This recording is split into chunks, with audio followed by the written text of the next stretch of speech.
I think that the process of how we communicate is very complex. Since the beginning of time, we learned to communicate using whatever we had in our reach.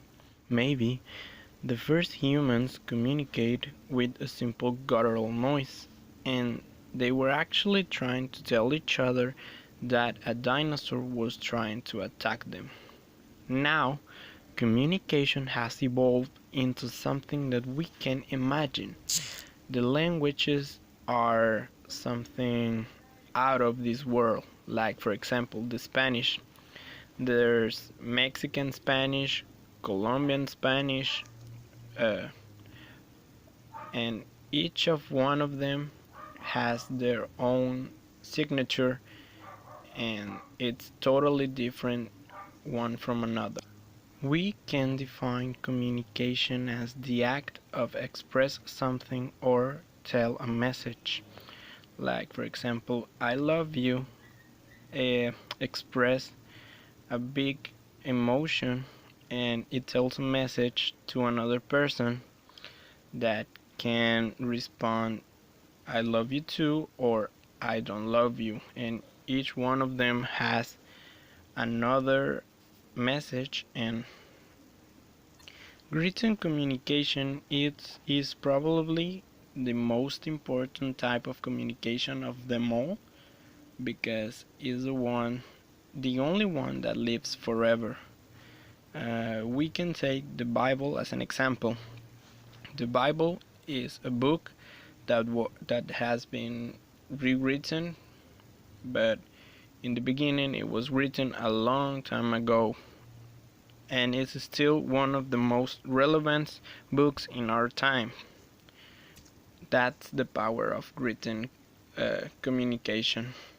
It can live forever as long as someone has a copy of that text. That cannot happen to speaking communication, where it's as fast as someone stops saying something, the message is probably lost forever. In written language, the the message stays there forever. Now we can talk about text and context.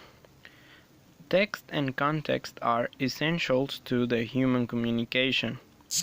Probably context a little bit more, and that's because we need it in order to fully understand a message. And we can take the Mexican Spanish and Colombian Spanish as an example. That's because in Mexico we said palomitas to popcorn, and in Colombia they say pochoclos to the same thing, popcorns. And it can happen that in a situation they are both a Mexican and a Colombian talking to each other, and one of them says, "Oh, I ate a palomitas yesterday," and the other one is not going to understand.